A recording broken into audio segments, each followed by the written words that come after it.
All right, this is the Greater Lansing Association of Realtors listing contract change form.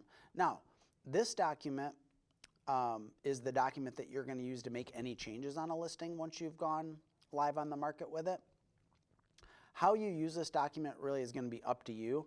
I'm going to explain how I do it, and then you can decide whether it's appropriate for you or not. So I have the address, I have the listing office name, I have my name as the agent. I'm leaving the original listing date blank.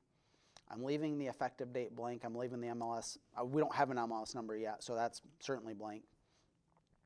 I explained to the seller that this is the document we're going to utilize if we make any changes to price, terms, remarks, extending the listing if need be, any other changes, that we're going to use this document to report the sale or to change the status to active backup once we have an accepted offer. That once we're through the home inspection and the appraisal, we'll use it to change it to pending. If we cancel the listing for whatever reason or withdraw it, this is the document. And then finally, when we report the sale, we're going to fill in all the pertinent information and turn in the MLS. My name should be here. Again, I'll state all these documents are prepared and typed correctly, and they're on the listing appointment with me. And then I say, I like to get this document signed. It sits in the folder until we need it.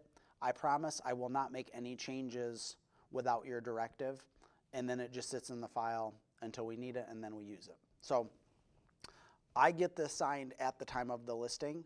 Only one time in my career have I had a seller say, oh, I'd rather wait and sign it till when we need it. I just make that promise that I'll never make a change without their consent, and then I've got it ready to go in the moment that we actually have a change to make and they give me a directive. Because when somebody tells you, I want the price change today, and then you're like, oh, but you're traveling and you don't have access to your computer, or they're technically challenged or whatever, it can hold up the speed of which you can make the changes. I like to have it in the file. That's why I do it that way. I've never had any grief about it from the market center.